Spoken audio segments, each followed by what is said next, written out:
Hello guys, എൻ്റെ മുഖത്തെ പുച്ഛഭാവം കണ്ട് തെറ്റിദ്ധരിക്കേണ്ട.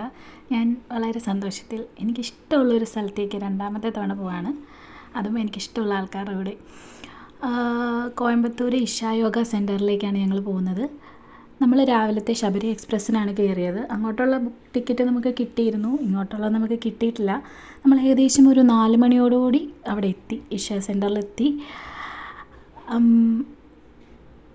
നല്ല തിരക്കുണ്ടായിരുന്നു, എങ്കിലും നമുക്ക് അതിൻ്റെ മുന്നേ നിൽക്കുമ്പോൾ ഏറെ തിരക്കൊന്നും അത്ര നമുക്ക് ഡിസ്റ്റർബിംഗ് ആയിട്ട് തോന്നിയില്ല. എനിക്ക് അവിടെ ഏറ്റവും കൂടുതൽ ഞാൻ നോട്ടീസ് ചെയ്തത് ഇത്രയധികം ആൾക്കാർ വന്നിട്ടും അവരവിടെ ആ ഒരു ഏരിയ കീപ്പ് ചെയ്യുന്നത് എത്ര കാം ആൻഡ് ക്ലീൻ ആയിട്ടാണ്. അവിടെ ആൾക്കാർ വന്നിട്ട് പിന്നെയും വേസ്റ്റ് ഇടുന്നുണ്ട്. ഇത്രയും വൃത്തിയുള്ള സ്ഥലത്ത് എങ്ങനെ ഇടാൻ തോന്നുന്നു എന്നുള്ള മനസ്ഥിതി മനസ്സിലാവുന്നില്ല. എന്നാലും അവിടുത്തെ ആ ഒരു ഹോസ്പിറ്റാലിറ്റി ആൻഡ് മാനേജ്മെൻറ്റ് എടുത്തു പറയാതിരിക്കാൻ പറ്റില്ല. പിന്നെ നമുക്ക് എൻട്രിയും ഫ്രീ ആണ്. ഇത്രയും നല്ലൊരു ലൈറ്റ് ഷോ ഒരിക്കലും മിസ്സാക്കരുതെന്ന് ഞാൻ പറയുള്ളൂ. നമ്മൾ പോകുന്നുണ്ടെങ്കിൽ ആ ലൈറ്റ് ഷോയും കൂടെ കണ്ടിട്ട് മാത്രം തിരിച്ചു വരിക. അടിപൊളിയാണ്. ഞാൻ ഓൾറെഡി എൻ്റെ ഒരു വീഡിയോയിൽ ഇട്ടിട്ടുള്ളതാണ്. എനിക്ക് ഒത്തിരി ഇഷ്ടപ്പെട്ടു. ഞാൻ രണ്ടാമത്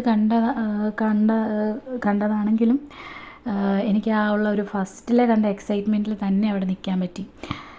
പിന്നെ എനിക്ക് ബുദ്ധിമുട്ടായിട്ടൊരു കാര്യം തോന്നിയത്, നമ്മൾ കോയമ്പത്തൂർ റെയിൽവേ സ്റ്റേഷനിൽ നിന്ന് നമ്മളിങ്ങോട്ട് ഇഷയിലേക്ക് ഒരു 1 അവർ യാത്രയുണ്ട്. പക്ഷേ നമുക്ക് ബസ്സസൊക്കെ ഭയങ്കര കുറവായിട്ടാണ് തോന്നിയത്.